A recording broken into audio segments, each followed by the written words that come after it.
श्री असदुद्दीन ओवैसी जी। मोहतरम चेयरमैन साहब, आपका बेहद शुक्रिया। मैं इस मोशन की मुखालिफत में खड़ा हुआ हूँ। सर, मैं शुरुआत में हबीब जालिब का एक शेर पढ़ना चाहता हूँ। आप उर्दू जानते हैं और लॉ मिनिस्टर भी उर्दू जानते हैं।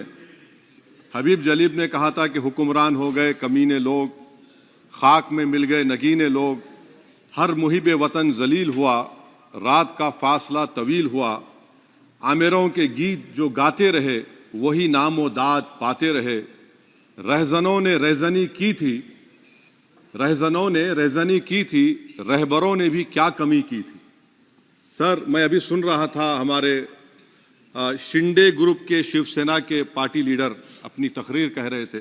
कहा कि 6 दिसंबर में जब बाबरी मस्जिद को शहीद किया जा रहा था तो उस वक्त के वजीर आज़म नरसिम्हा राव पूजा कर रहे थे। आप ही ने कहा और कहा कि वो डिस्टर्ब नहीं करना। तो ये बड़ा अजीब मौका है कि बीजेपी की ताईदी पार्टी ये कह रही है कि नरसिम्हा राव ने कहा कि मुझे डिस्टर्ब मत करो, मैं पूजा कर रहा हूं, और जिसने रथ यात्रा निकाला, इन दोनों को मोदी सरकार ने इस मुल्क का सबसे बड़ा सिविलियन अवार्ड दे दिया, सबसे बड़ा सिविलियन अवार्ड दे दिया। तो ये बताता है कि इंसाफ जिंदा है या जुल्म को बरकरार रखा जा रहा है।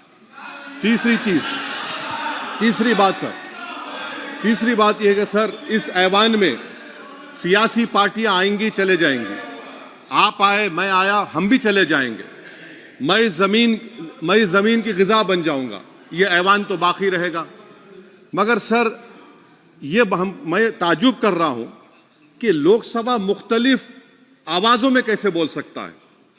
लोकसभा तो एक ही आवाज में बोलना चाहिए, और लोकसभा भी भारत के संविधान आइन के बेसिक स्ट्रक्चर का ताबे है। और सर, ये इसलिए कह रहा हूं कि 16 दिसंबर को ये ले कर देता हूं, 16 दिसंबर 1992 को इसी लोकसभा ने एक रेजोल्यूशन पास किया था। आप इजाजत दीजिए तो मैं पढ़ता हूं sir.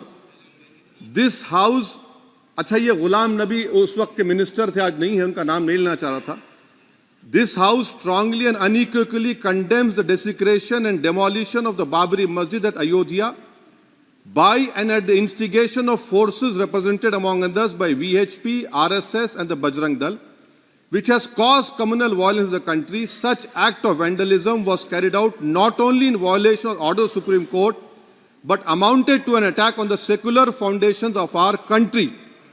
This House expresses anguish at the happenings and wishes to reiterate its resolve that it will ceaselessly endeavor to uphold the secular and democratic traditions of our country and for the maintenance of rule of law. और एक paragraph है, नहीं पढ़ूंगा। मैं ताजुब कर रहा हूं कि जब इस ऐवान ने एक रेजोल्यूशन पास किया तो हुकूमत आएगी जाएगी, और हुकूमत ये मोदी हुकूमत जश्न मना रही है जो 6 दिसंबर को हुआ। तो ये एक बात है सर। चौथी बात यह है कि सर, नहीं, 6 दिसंबर के ऊपर कोई जश्न नहीं है। राम मंदिर के निर्माण की जो प्रतिष्ठा हुई है उसको संबोधन कर, और वो सर्वोच्च न्यायालय के द्वारा तथ्यों के आधार पर दिए गए निर्णय के कारण से हुआ है। सर्वोच्च न्यायालय का निर्णय है, तो तथ्यों के आधार पर निर्णय है। वो विषय आपने बोल दिया, ठीक है, ओके। परंतु जो मंदिर का निर्माण है वो नियमानुसार सर्वोच्च न्यायालय के निर्णय से तथ्यों को देख करके। एक सेकंड, आप इस्लाम के बहुत जानकार हैं, विद्वान हैं वैसे भी अब कानून के। यदि किसी अन्य धर्म के स्थान पर मस्जिद बनाई जाए तो शायद उसको मान्य नहीं किया जाता। अभी ASI ने, सुप्रीम कोर्ट ने स्वीकार किया है कि वहां पर राम मंदिर था। तो इस विषय केवल यह है कि वहां पर राम मंदिर ठीक बना कि नहीं बना, वो विषय हो गया। तो कृपया इस पर यदि आप कुछ बोले तो बोलें प्लीज। सर, मैं आपको गलत साबित कर दूंगा सर। और मैंने रुक तो जाइए बड़ी इज्जत के साथ सर, मैं आपकी बड़ी इज्जत करता हूं सर। आपको मैं कोट कर रहा हूं सुप्रीम कोर्ट का जजमेंट, पैराग्राफ 1222 रोमन 17, उसमें लिखा गया है, the destruction of the mosque took place in breach of the order status को and the assurance given to this court, the destruction of the mosque and obliteration of Islamic structure was an egregious violation of the rule of law. Egregious का मतलब जो छोटी मोटी अंग्रेजी में आती है वो क्रिमिनल एक्ट कहा। और सर आपने कहा था कि वहां पर मंदिर को तोड़कर बनाया गया। सर मैं आपके सामने ये तमाम चीजें लेकर दूंगा, सुप्रीम कोर्ट के जजमेंट के पैराग्राफ्स हैं जिसमें सुप्रीम कोर्ट ने एएसआई की रिपोर्ट को नकारा। उन्होंने कहा कि मंदिर को तोड़कर मस्जिद नहीं बनाई गई थी। सुप्रीम कोर्ट ने कहा, ये सुप्रीम कोर्ट ने कहा। अब और मैं रख दूंगा, आप पढ़ लीजिए। अच्छा सर मैं अपनी तकरीर पर आ जाता हूं, सर। तो मैं अपनी बात कर देता हूं सर। तो मैं ये पूछना चाह रहा हूं कि क्या मोदी सरकार एक समुदाय, एक मजहब की सरकार है या पूरे देश के मजाहिब को मानने वालों की सरकार है? जिसको नहीं मानते उनकी सरकार है? हमको बता दीजिए। क्या मोदी सरकार सिर्फ एक फिक्र और नजरिया हिंदुत्व की सरकार है? क्या इस देश का, इस गवर्नमेंट ऑफ इंडिया का कोई मजहब है? इस वतन अजीज सबके मजहब को मानता है। सर मेरा मानना है कि इस देश का कोई मजहब नहीं है। क्या ये सरकार 22 जनवरी का पैगाम देकर ये बताना चाहती है कि एक मजहब को दूसरे मजहब के मानने वालों पर गलबा और कामयाबी मिली? क्या आइन इसकी इजाजत देता है? क्या ये पैगाम आप जब ऐवान से दे रहे हैं तो 17 करोड़ मुसलमानों को आप क्या पैगाम दे रहे हैं, ये मैं आप पर छोड़ता हूं।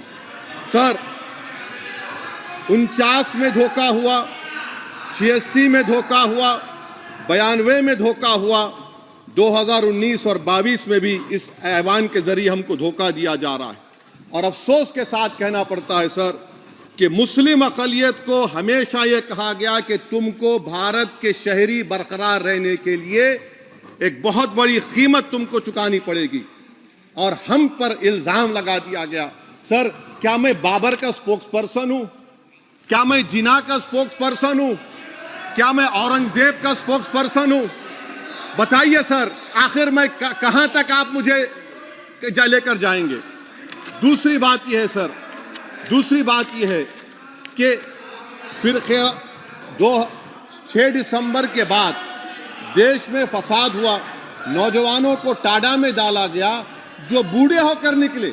यकीनन आपकी सरकार नहीं थी, आपकी सरकार नहीं थी। अच्छा बल्कि मैं तो मर्यादा पुरुषोत्तम राम की इज्जत करता हूं, मगर मैं नाथूराम गोडसे से नफरत करता हूं। मेरी नस्लें नफरत करती रहेंगी क्योंकि नाथूराम गोडसे ने उस शख्स को गोली मारी जिसके जबान से आखिरी लफ्ज निकले हे राम। सर छठी बात यह है कि 87 में मलियाना हाशिमपुरा हुआ, 83 में नेल्ली हुआ, 44 में जम्मू में नस्ल कशी हुई, 2022 में हल्दीवानी में कत्ल हुआ।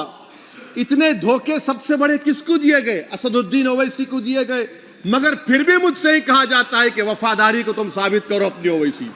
सर आज भारत के 17 करोड़ मुसलमान अपने आप को अजनबी और एलिनेट महसूस कर रहे हैं।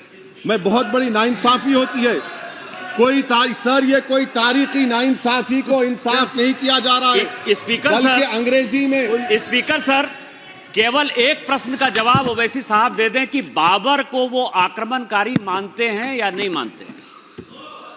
पुष्पमित्रा संघा को आप क्या मानते हैं? बताओ, पुष्पमित्रा संघा को आप क्या मानते हैं? जम्मू के वो कश्मीर के वो राजा को क्या मानते हैं जिसके पास एक फौज थी मंदिरों को तोड़ने के लिए? आप क्या मानते हैं? यही तो मैं कह रहा हूं कि निशिकांत दुबे 47 में आजादी मिली, असदुद्दीन ओवैसी से बाबर की बात पूछ रहे हैं। तुम गांधी की बात पूछते, तुम बोस की बात पूछते, तुम जलियांवाला बाग की बात पूछते, तुम काला पानी में जो मुसलमान शहीद हो गए उनकी बात पूछते, मगर बाबर की बात पूछी जाती है। तो सर मैं आपको बता रहा था, खामखा डिस्टर्ब किए सर, मुझे मेरा वक्त ले लिए निशिकांत दुबे। सर मैं आपसे कह रहा था मोदी हुकूमत ये पैगाम दे रही है भारत के मुसलमानों को कि जान बचाना है या इंसाफ चाहते हो। मैं कह रहा हूं मैं भीख नहीं मांगूंगा, मैं इस नंगी तासुब को कबूल नहीं करूंगा। मैं दूसरे दर्जे के शहरी के मौक़िफ़ को कबूल नहीं करूंगा। मैं अपनी शनाख्त को नहीं मिटने दूंगा। अब मैं झूठी और दिल फरेब बातों पर हरगिज भरोसा नहीं करूंगा। मैं वो काम नहीं करूंगा जो बीजेपी और नाम निहाद सेकुलर पार्टियां चाहती हैं। मैं वो काम करूंगा जो आपको पसंद नहीं है, संविधान के दायरे में रहकर। सर, कंक्लूजन में मैं आपको बताना चाहता हूं कि आज इस देश को किसकी जरूरत है। इस देश को अयोध्या में, तारीख शायद नहीं पढ़ते होंगे, मौलाना अमीर अली कौन थे, पुजारी बाबा रामचरण दास कौन थे, अयोध्या के पुजारी थे। दोनों ने मिलकर अंग्रेजों के खिलाफ जंग लड़ी थी और दोनों ने, अंग्रेजों ने इनको गिरफ्तार किया और एक पेड़ पर मौलाना अमीर अली को और पुजारी रामचरण दास को फांसी दे दी गई। देश को इनकी जरूरत है। देश को शंभू प्रसाद, अचन खां, ये राजा देवी बख्श सिंह के फौज में थे, अंग्रेजों से मुकाबला किया। मुसलमान की लाश को जला दिया गया और शंभू प्रसाद को दफना दिया गया। इस देश को यह जरूरत है। देश को बाबा मोदी की जरूरत नहीं है। आज भारत को अयोध्या के मौलाना अमीर अली और रामचरण दास, अचन खान, शंभू खान की जरूरत है। सर, मैं अभी सुन रहा था ये नाम निहाद सेकुलर पार्टियों के बयानात को। क्या होता है सर, आप, खत्म कर रहा हूं, क्या होता है सर, जब काजी साहब गवाहों को लेकर दुल्हन के पास जाते कि तुमको निकाह कबूल है, तो दुल्हन शर्मा के खामोश बैठ जाती। तो इनकी खामोशी रजामंदी की अलामत है। जी जी। तो सर, मैं खत्म करने से पहले यह बताना चाह रहा हूं कि जब वजीर आजम जवाब देंगे तो क्या वो भारत के 140 करोड़ जनता के लिए जवाब देंगे या फिर सिर्फ हिंदुत्व की फिक्र रखने वालों का जवाब, मैं खत्म कर जवाब देंगे। मैं ये देश, दुनिया, मुसलमान देख रहा है। सर, मैं आपको ये भी बताना चाह रहा हूं, आखिर में कंक्लूड कर रहा हूं सर, 1 मिनट चाहिए, 1 मिनट चाहिए सर।